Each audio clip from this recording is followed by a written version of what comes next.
حضرت ابو الحسن رحمۃ اللہ تعالی علیہ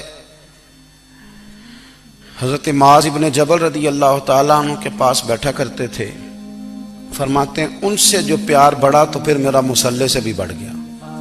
تابعی ہیں. فرماتے ہیں صحابی رسول سے محبت ہوئی تو ذکر سے بھی ہو گئی, پھر درود شریف سے بھی ہو گئی. محبت ان سے بڑھی تو پھر اللہ نے مسجد کا پیار بھی بڑھا دیا. آپ فرماتے ہیں کہ میری ہر وقت طبیعت چاہتی تھی کہ بس اللہ اللہ کروں, بس اللہ اللہ کروں, بس نہ میں ذرا تھوڑی جان چھڑاؤں لوگوں سے, کو 10 منٹ ملے تو میں کو 4 نفل پڑھ لوں, میں تھوڑا سا نہ بچوں لوگوں سے, اور مجھے تسبیح ملے تو میں نہ کو 400-500 دفعہ استغفار پڑھوں, سبحان اللہ الحمدللہ اللہ اکبر لا حول ولا قوت الا باللہ, میں نہ تسبیحات پڑھوں. فرماتے ہیں کہ بچے تھے گھر میں 6-7, غربت تھی, کام ملتا کوئی نہیں تھا, اور میں کام چور نہیں تھا, کام ڈھونڈتا تھا, پر اللہ کی قدرت کے کام نہیں ملتا تھا.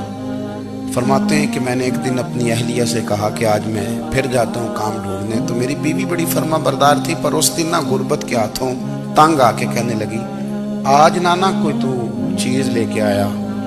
تو مجھ سے بچوں کی بھوک نہیں دیکھی جاتی, یہ سب روگاں دا روگ محمد جس دا نام غریبی, کنڈ بلا کے لنگ جاندے نہیں دوست یار قریبی.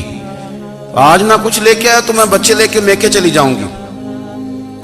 شیخ فرماتے ہیں کہ میں بڑا پریشان گھر سے نکلا, پر میں نے صبح سے لے کے زور تک کام ڈھونڈا, کام ملا کوئی نہیں.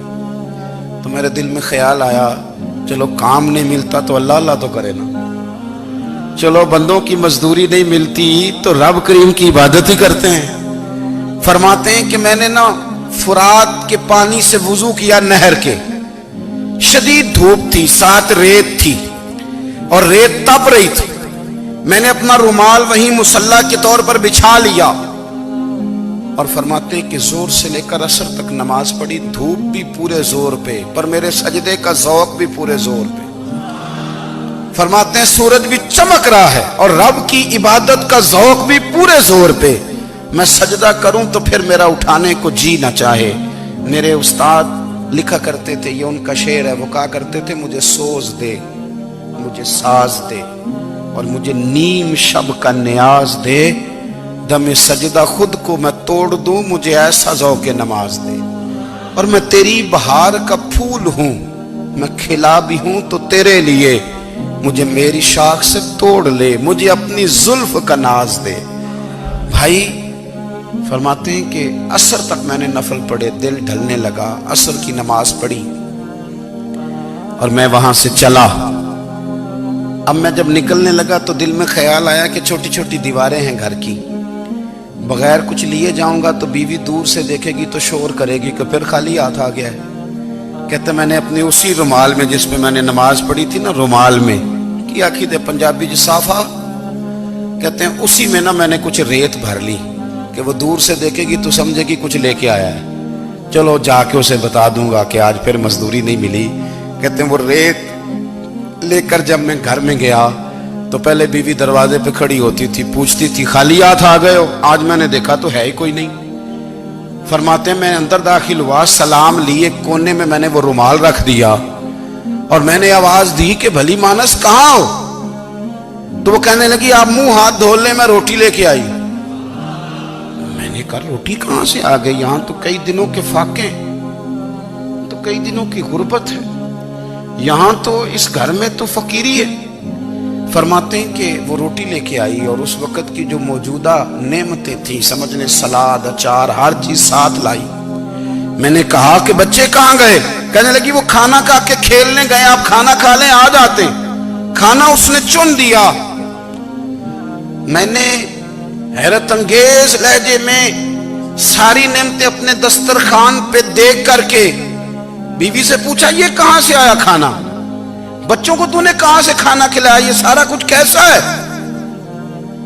کہنے لگی پتہ نہیں آج آپ کس کریم کی مزدوری کرنے چلے گئے تھے, پتہ نہیں کس کریم کی, میرے گھر میں تو اتنی نعمتیں آئی ہیں کہ مجھ سے سنبھالی نہیں جا رہی, اتنا اناج ہے, اتنا گندم ہے, کس کریم کے دروازے آج چلے گئے تھے. یہ کہتے کہتے وہ اٹھی اور اٹھ کر کے کہنے لگی پہلے بڑا کچھ آیا تھا, اب کیا لے آئے ہو.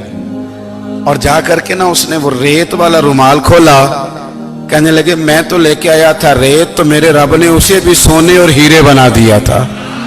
جب آپ کی توجہ اللہ کی جانب، میرے نبی پاک صلی اللہ تعالی علیہ وسلم نے فرمایا ہر چیز اپنے رب سے مانگ، ہر چیز مانگ، ہر چیز مانگ۔ یا رسول اللہ کیا کچھ؟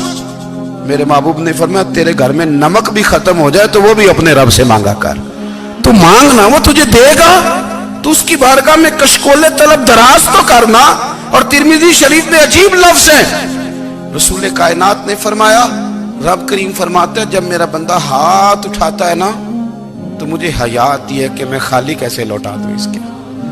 اتنے بڑے بادشاہ کی بارگاہ میں، او بھائی لوگوں سے عزتیں تلاش کرتے ہو تو وہ کیا تمہیں عزت دیں گے؟ وہ تو کل اچھا کہتے ہیں پرسوں برا کہنے لگ جاتے ہیں۔ لوگوں کے سامنے گڈ بک میں آنا چاہو گے تو وہ تو سویرے تمہارے بارے میں کچھ کہیں گے، شام کچھ اور کہیں گے۔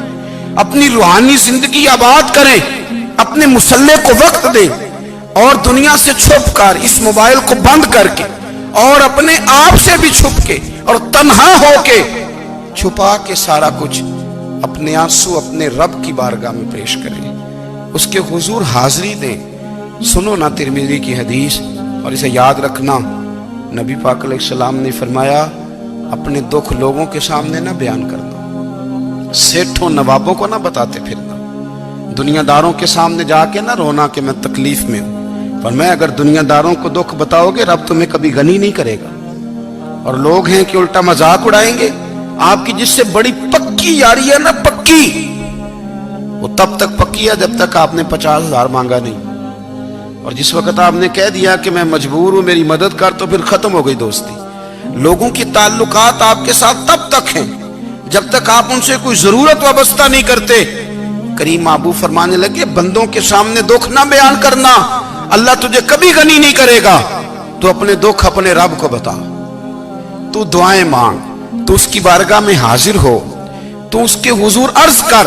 فرمایا اپنے دکھ اپنے رب کو بتا، وہ جلدی کرے یا دیر سے کرے تجھے ساری دنیا سے بے نیاز کر دے گا، تجھے کسی کا محتاج نہیں رہنے